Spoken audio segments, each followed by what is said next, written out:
Guys, tapos na tayo mag-gym.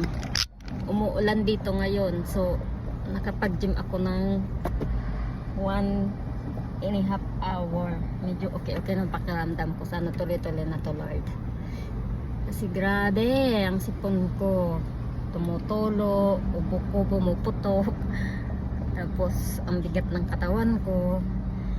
7 days ako nagkasakit, kaya medyo nag-gym ako ngayon kasi pang 8 days ko na ngayon eh. Ayaw ko naman masyadong bibihin. Tapos kahapon nagsimba naman ako. So alam ko naman hindi tayo pababayaan, di ba? So ngayon nasa car na ako, maambon dito ngayon. So mag-isa lang ako, wala yung asawa ko, busy. So nag-gym ako mag-isa. 7 araw tayo nakahiga, natutulog, kain, inom ng gamot, tulog ulit. Yan ang life ko sa 7 araw ko. Grabe, sama ng pakiramdam ko, diba?